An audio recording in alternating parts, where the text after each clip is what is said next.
So imagine trying to invest in like the massive, world-altering boom of artificial intelligence. Right, the AI boom. Yeah, and your first instinct is probably to look at, silicon chips or those sleek hyperscale data centers. Sure, or the software companies actually writing the algorithms. Exactly.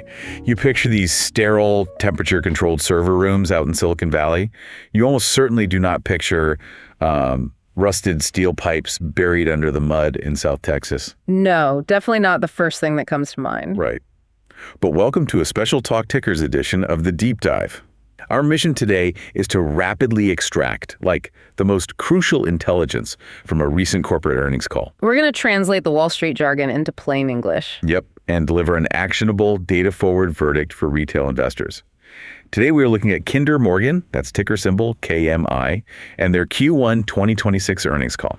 And the reason we're looking at them is because this legacy fossil fuel era company might actually be the ultimate bottleneck for the entire future of tech. It's a wild concept. It really is a fascinating juxtaposition. I mean, for those who might not track the energy sector closely, Kinder Morgan is just an absolute titan of North American infrastructure. Titan's almost an understatement, right? Yeah, to put their scale in perspective, they operate roughly 78,000 miles of pipelines. Oh, wow. Yeah, 78,000. If you laid that out end to end, it would wrap around the Earth more than 3 times. That is insane. And they also operate 136 terminals.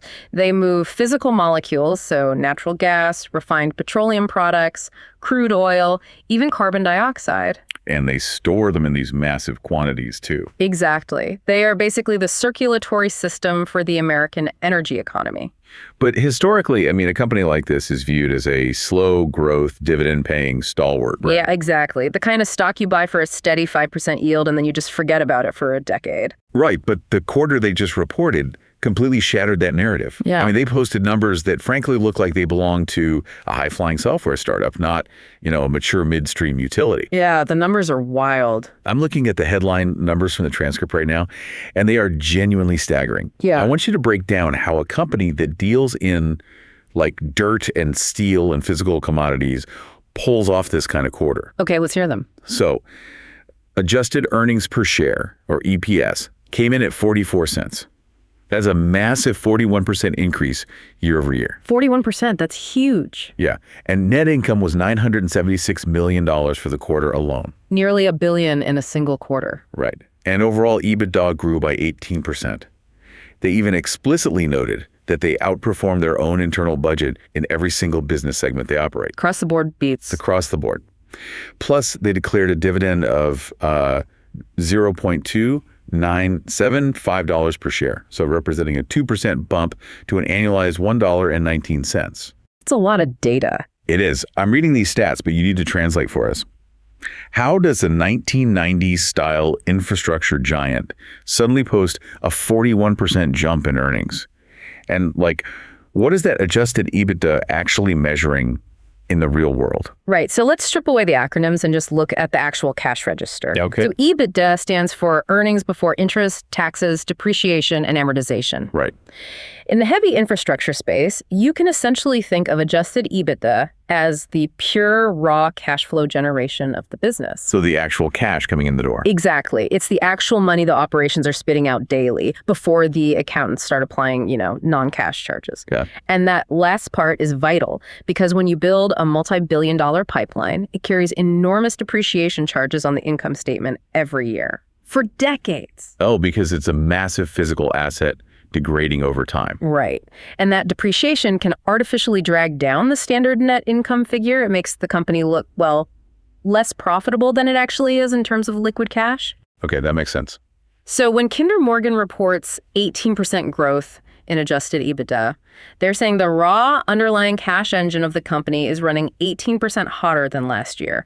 And that is a torrential amount of capital. Which brings up the other massive financial metric from the call, which is their debt. Right, the leverage. Yeah, their net debt to adjusted EBITDA ratio dropped to 3.6 times.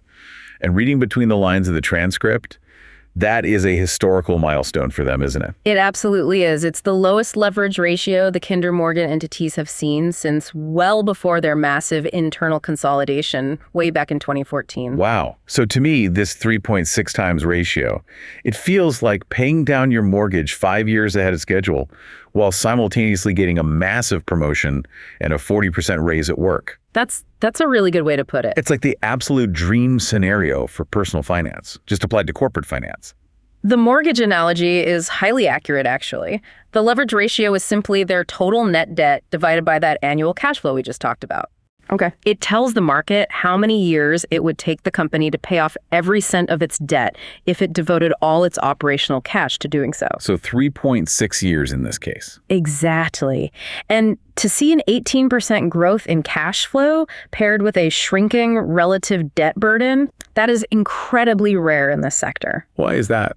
Well, usually to get 18% growth, a pipeline company has to borrow heavily to build a new mega project, right? Which drives their leverage ratio up. Oh, right. They have to take on debt to build the thing that makes the money. Exactly.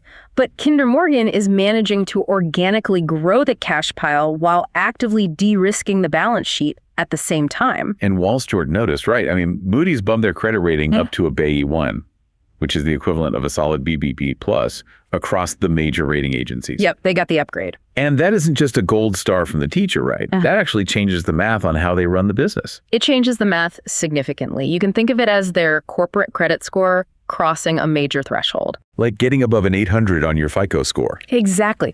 When you operate in an industry where you regularly finance billion-dollar capital expenditures, the interest rate on your debt is one of your biggest single expenses. Right. Even a tiny percentage is huge money. Exactly. Shaving even 20 or 30 basis points off an interest rate when you're issuing $1 billion in bonds, that translates to tens of millions of dollars in pure savings over the life of that debt. Just free money, basically. Pretty much.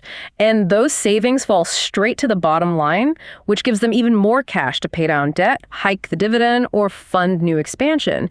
It basically creates a powerful, compounding, virtuous cycle. Okay, so the financial house is immaculate. They have cash, their credit is stellar, and earnings are up 41%. Yeah. But wait, hold on a second. Because if I look deeper into the transcript, it seems like the biggest driver of this blowout quarter was quite literally the weather. The weather argument. Yeah, the natural gas segment drove the lion's share of the outperformance, and management specifically pointed to winter storms and extended cold snaps in the Northeast. He did, yeah. So I have to push back here. You can't budget for a blizzard, right? If next winter is exceptionally mild, doesn't this incredible 41% growth completely evaporate? I mean, isn't this just a lucky one-off fluke? And that is the perpetual skepticism analysts bring to midstream energy stocks. But answering it requires understanding the physical realities of the grid. Okay, break it down for us. Let's look at what actually happened on the ground. When severe extended cold hits the Northeast, heating demand spikes violently.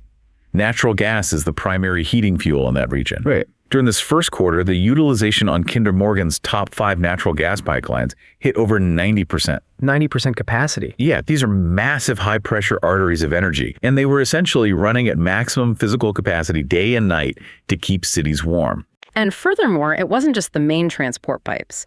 Their natural gas gathering volumes jumped 15% compared to the first quarter of the previous year. Okay, I've seen those terms in the earnings documents, but let's define them for the listener. Break down the difference between a transport pipeline and a gathering system. Sure. Gathering systems are the localized, smaller diameter networks of pipes that snake out through the oil and gas fields. They connect directly to the individual wellheads. So they're out in the actual oil fields. Right. They physically gather the raw, unprocessed gas from the producers and funnel it to centralized processing plants. Okay, and transport pipelines. Transport pipelines, on the other hand, are the massive interstate highways of the system. They take the clean, market-ready gas from the processing plants and blast it across the continent to the end users, like city utilities or power plants. Got it. And both of these systems saw massive volume surges. Right. Gathering was up 15%, and their Haynesville asset in Louisiana was up a staggering 34%. 34%. But my question remains, I mean, if this is all driven by cold weather, how is that a sustainable business model? Because the baseline revenue isn't dependent on the weather, only the upside is. Oh, really? Yeah, the underlying value of this infrastructure is a constant. Kinder Morgan operates the vast majority of its network on long-term fixed-fee contracts. Fixed fee, meaning they get paid no matter what. Exactly. Customers pay a reservation fee just to guarantee they have space in the pipe, regardless of whether they flow gas that day or not. That is the steady heartbeat of their cash flow. Okay.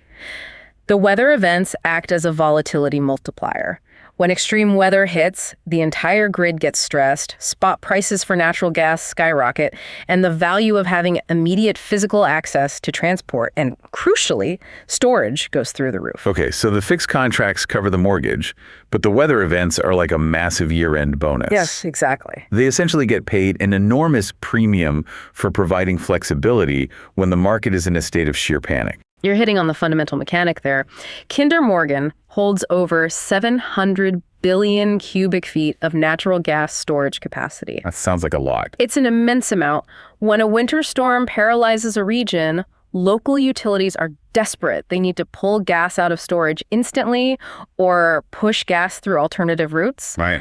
And Kinder Morgan is uniquely positioned to capture the value of that desperation because they own the physical toll roads. Oh, I see. It's not luck. It is having a massive, highly strategic net in the water.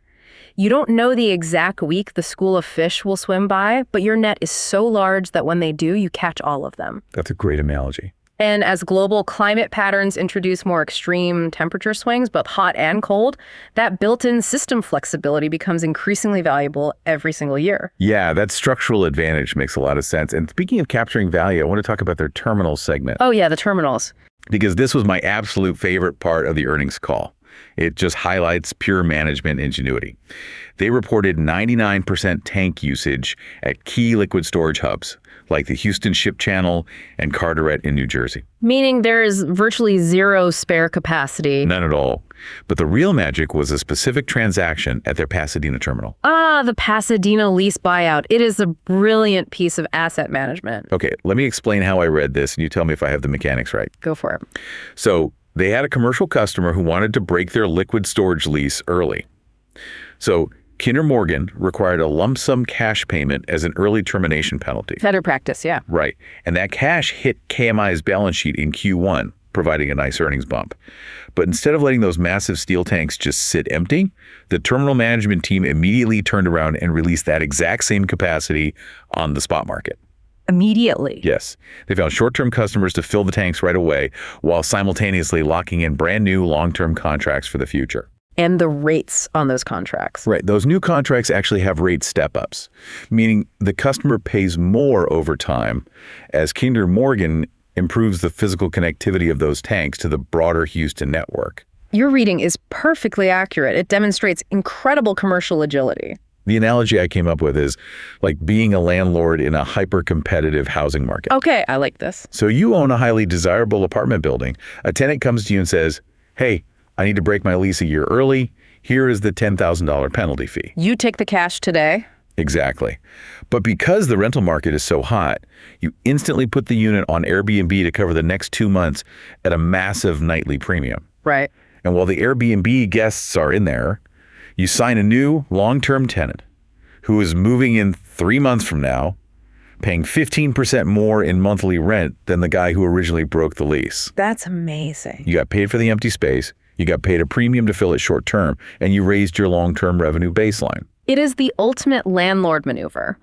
And the critical takeaway for an investor here is that you cannot pull off that kind of sequence unless the underlying market fundamentals are incredibly tight. What do you mean by tight? I mean, if there were empty storage tanks all up and down the Houston Ship Channel, that original customer could have easily found cheaper alternatives. And KMI wouldn't have had the pricing power to immediately release at higher step-up rates. Oh, true. They have the leverage. It proves that their physical assets are in the exact locations where the global market desperately needs them to be. Which perfectly transitions us into how they're expanding that physical footprint. Because they didn't just manage their existing assets well this quarter, they actually went shopping. They did. They announced a $500 million acquisition of the Monument Pipeline System in Texas. Now, $500 million is a serious chunk of capital. Yeah. Why this specific pipeline and why right now? The Monument Pipeline deal is a masterclass in strategic bolt-on acquisition. Bolt-on. Yeah, they aren't trying to plant a flag in a brand new, unproven geographic region. They are reinforcing a stronghold they already dominate. Oh, I see. This specific pipeline system runs right through the industrial heart of Texas, specifically integrating into the corridor from the Houston area down to Corpus Christi. The executive team emphasized that this system integrates perfectly on a last-mile basis. Right. Last mile is a logistics term. We usually hear it with, like, Amazon packages getting from the local warehouse to your front porch. Yeah. How does that apply to a high-pressure gas pipeline? It's the exact same concept, just scaled up to heavy industry. So Kinder Morgan already owns the massive interstate highways, the transport pipelines bringing huge volumes of gas down from the shale basins. Okay. But delivering that gas directly into the complex web of petrochemical plants, refineries, and export facilities along the Gulf Coast, that requires intricate, smaller-scale pipeline networks that snake through dense industrial zones. Oh, so the Monument Pipeline is that smaller network. Exactly. The Monument Pipeline acts as that local delivery network. It provides direct, physical off-ramps from Kinder Morgan's main highways right to the factory doors of major industrial consumers. Got it. And there was a very specific, highly technical phrase used on the call regarding the gas in this pipeline. Management called it incremental non-nitrogen supply. Yes, that's a very important detail. I mean, I'm an investor, not a chemical engineer. What does that actually mean, and why is it worth $500 million? This is where understanding the physical commodity really matters. Natural gas is primarily methane, which is what burns and creates heat. Right, methane. But raw natural gas comes out of the ground mixed with other elements, including nitrogen. Now, nitrogen is an inert gas. It does not combust. Doesn't burn. Right. If you have a pipeline flowing with high nitrogen gas, you have two major problems. First, nitrogen takes up physical space in the pipe. Like filler. Exactly. It reduces the total volume of combustible fuel you can move. You are literally spending energy to compress and transport a gas that does absolutely nothing. Wow, that's super inefficient. Very. And second, it lowers the heating value, often measured as the Wabi index, or just BTUs of the delivered product. Okay, so it waters down the fuel. Exactly. And industrial customers along the Texas coast, like chemical manufacturers or power plants, they run highly calibrated equipment. They need premium, high-heat gas to run efficiently. So they don't want the nitrogen filler? No, they don't. By acquiring a system that secures non-nitrogen supply, Kinder Morgan is essentially buying a pipeline that delivers a premium, highly combustible grade of fuel, and industrial buyers are willing to pay top dollar for that. Wow. So they're eliminating dead weight in the circulatory system and delivering a higher octane fuel to their best customers. That's a great way to put it. But beyond the chemistry, what do the underlying financials of this deal look like? Are they hoping customers show up, or is the revenue locked in? This is the safest kind of acquisition. It is entirely backed by existing commercial agreements. The pipeline comes with long-term contracts already actively in place. Okay, so they bought the pipeline and the customers. Exactly. Management noted the weighted average contract life is about 9 years. Yeah. And crucially, 90% of those contracts are with utility and industrial customers who hold strong investment-grade credit ratings. So these aren't fly-by-night operations. They're going to pay their bills. Right. Kinder Morgan isn't speculating on future demand. They are buying a mathematically guaranteed cash flow stream that stretches out for the next decade. That's incredibly stable. And furthermore, because this new pipe physically touches Kinder Morgan's existing storage assets in the region, KMI can route gas and optimize storage in ways the previous independent operator simply didn't have the network to do. So the asset is quite literally worth more on Kinder Morgan's balance sheet than it was on the seller's. Yes. A lot more. Okay, we have unpacked a phenomenal quarter. We've got weather-driven volume spikes, genius-level real estate management at the terminals, and a highly strategic $500 million acquisition that locks in a decade of premium cash flow. It was a very busy Q1. It really was. But as retail investors, we can't buy past performance. We have to look through the windshield. Right. What's next? Let's look at management's forward guidance and the macroeconomic environment. Because the transcript for this section genuinely read like a speculative sci-fi novel about the future of the global economy. It really did. So management updated their 2026 outlook, and they now expect to beat their full-year EBITDA budget by more than 3%. Yep. That translates to over $250 million in extra unplanned cash flow for the year. And they were very careful to state that this extra $250 million does not even include the new revenue from the Monument acquisition, which hasn't officially closed yet. Right, that's just organic beat. And they also expect to end the year with leverage at 3.7 times, beating their original budget of 3.8. So financially, the rest of the year looks bulletproof. Very strong. But here is the statistic from the call that forced me to stop reading and double-check the math. The AI numbers. Yes. Richard Kinder, the executive chairman, was discussing the future of natural gas demand.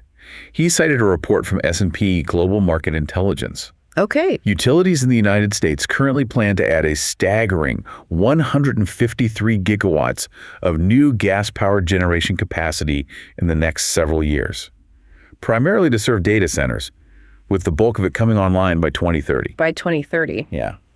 That estimate is double what it was just 1 year ago, and it requires building roughly 210 brand new natural gas-powered power plants. It is a genuinely astronomical figure, and to truly grasp the scale of what 153 gigawatts represents, we really need to contextualize the unit. Please do, because gigawatts just sounds like Back to the Future to me. Right, 1.21 gigawatts. So a single gigawatt of power is roughly enough to provide electricity for a mid-sized American city of about 750,000 homes. Wait, are you serious? I am. So the utility sector is planning to build enough new power generation to run 153 mid-sized cities. Basically, yes. And they have to do it by 2030. That is less than 4 years away.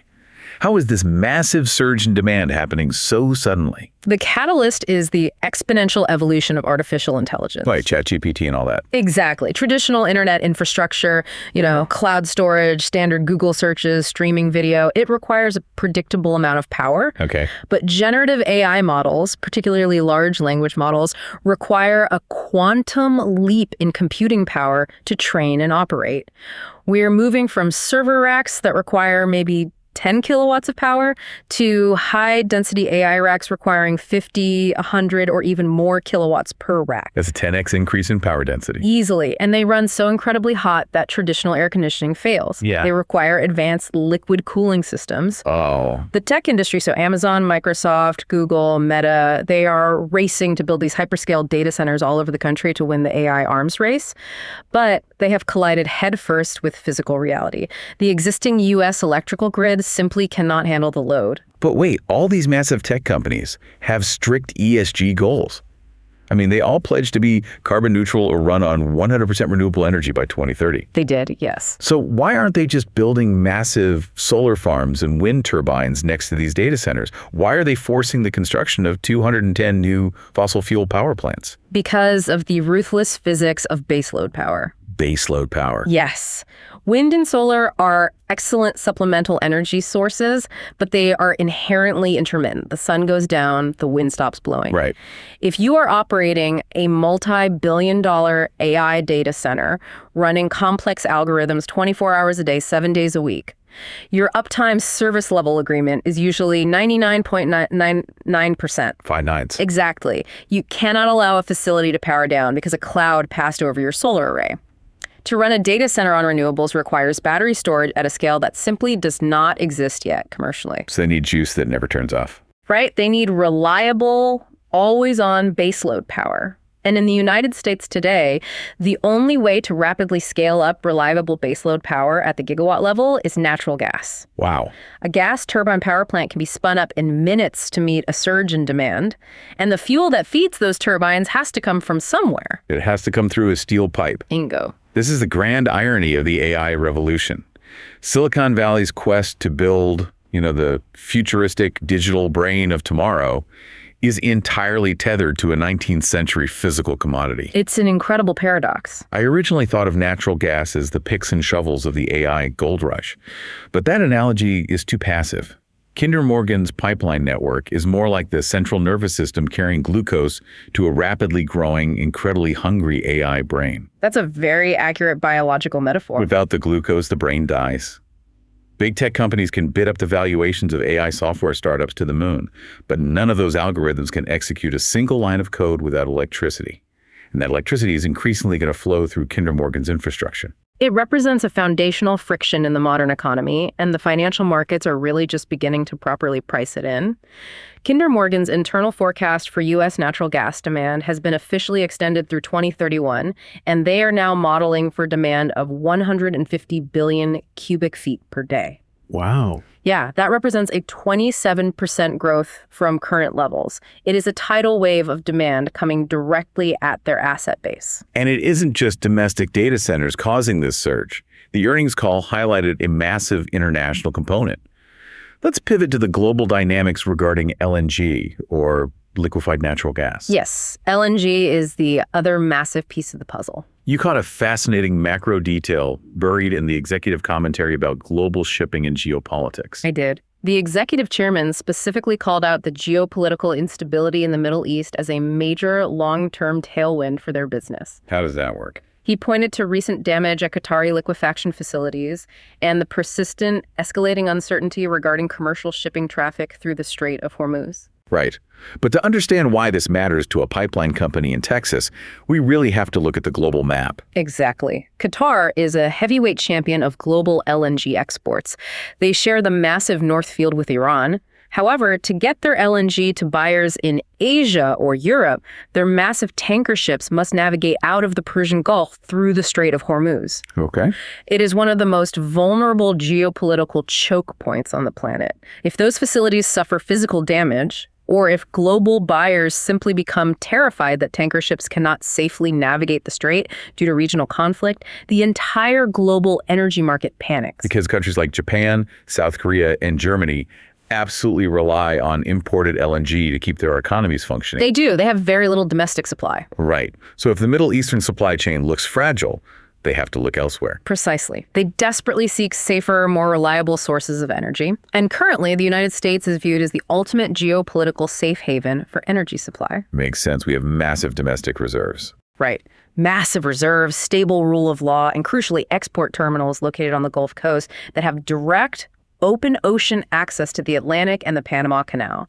They completely bypass the world's major conflict zones. So this global anxiety is heavily driving long-term international preference toward U.S.-sourced LNG. Exactly. But the gas doesn't magically appear at the ships. It has to travel from the Permian Basin in West Texas or the Haynesville Shale in Louisiana down to the massive coastal export terminals. And that journey requires midstream infrastructure. It does. This is exactly why Kinder Morgan reported an 8% increase in natural gas transport volumes in Q1 alone, driven overwhelmingly by increased feed gas deliveries. Okay, let's define feed gas for the listener. That refers to the raw natural gas being pushed through the pipes directly into those massive multi-billion-dollar coastal facilities. Right. And at those facilities, the gas is supercooled to minus 260 degrees Fahrenheit until it condenses into a liquid. This reduces its volume by a factor of 600, so it can be pumped onto specialized ships and sent across the ocean. Kinder Morgan owns the umbilical cords feeding those coastal refrigeration plants. That is a perfect visualization. And as more of these LNG export facilities come online along the Gulf Coast over the next 5 years to meet international demand, the volume of feed gas required is going to multiply. So the macro picture is almost absurdly bullish. I mean, we have a domestic grid being aggressively starved for power by the AI data center arms race, combined with a global market terrified of Middle Eastern instability and clamoring for U.S. LNG exports. It's a perfect storm of demand. It really is. So what does this actually mean for Kinder Morgan's future construction plans? Well, they gave some big numbers on the call. Yeah, management discussed their project backlog. Their expansion project backlog grew to $10.1 billion this quarter. $10.1 billion. Yeah. They put $230 million worth of finished projects into service, but they added $375 million in new projects. And here is the phrase that caught everyone's attention. The new additions included 3 specific data center energy deals. There it is. The AI impact showing up in the balance sheet. Exactly. The average in-service date for this massive $10 billion backlog is Q1 2028. Okay. But I have to play the skeptic again here. A $10.1 billion backlog sounds fantastic in a press release. It looks great on a slide deck. Sure, analysts love a big backlog. Right. But as an investor, I know that building heavy infrastructure in the 2020s is incredibly expensive, highly politicized, and notoriously difficult. Oh, absolutely. I mean, permitting is a nightmare, environmental opposition is fierce, and lawsuits can drag on for a decade. Are these projects actually going to get built and generate a return on investment, or is management just selling a Wall Street dream to pump the stock price? This is perhaps the most critical distinction for any retail investor to understand about Kinder Morgan's specific corporate culture. Okay, lay it on me. When this management team talks about a project being in their backlog, it is not a wish list. It is not a concept drawn on a napkin in a boardroom. Right. During the Q&A portion of the earnings call, a financial analyst specifically asked about a proposed joint venture project called the Western Gateway. And they asked whether the capital for that project was included in the $10.1 billion figure. What do they say? Management firmly stated no. They explicitly reiterated that projects do not enter the official backlog until they reach FID. FID, final investment decision. Why is that such a crucial threshold in this industry? Reaching final investment decision means the project has passed every internal engineering and economic hurdle. But far more importantly, it means the commercial support is legally locked in. So the customers have already signed on the dotted line? Yes. Kinder Morgan does not operate on a speculative, build it and they will come philosophy. They refuse to take volume risk on new mega projects. Volume risk, meaning they build it and hope enough gas flows through it to pay for it. Right. Before they put a single excavator in the dirt, before they order the miles of steel pipe from the foundry, they require legally binding agreements with customers. And these are usually highly rated utility monopolies, massive industrial players, or the major tech companies themselves. And these are structured as take or pay contracts, right? Yes, take or pay contracts. Okay, take or pay, meaning the customer agrees to reserve a specific amount of volume on that pipeline for the next 10, 15, or even 20 years. Right. And if the customer's business slows down and they don't actually need to flow any gas that month, they still have to pay the reservation fee to Kinder Morgan anyway. Exactly. The take or pay structure completely shifts the economic risk away from Kinder Morgan and onto the end user. Kinder Morgan is essentially securing a guaranteed corporate annuity before they even begin construction. That is incredibly de-risked. It is. So when they announce a $10.1 billion backlog, they aren't selling a speculative dream. They're reporting a legally contracted, highly visible future revenue stream. So the risks are no longer will customers use it. No, that risk is gone. The only remaining risks are execution. So can they construct it on time and on budget? And regulatory, can they secure the permits? Exactly. And on the call, management was keen to note that their three largest pipeline projects, which account for over 50% of that total backlog, are currently tracking exactly on time and on budget. In regarding the regulatory risk, Richard Kinder made a surprisingly blunt comment during the Q&A that revealed their entire philosophy on where they build. Oh, about New England? Yeah. An analyst asked about the potential for expanding pipelines up into New England. And we all know New England desperately needs more natural gas infrastructure. They rely on imported oil during extreme winters because they don't have enough pipeline capacity from Pennsylvania, which leads to massive price spikes for consumers. Right. It's a known issue. But Kinder basically shot the idea down.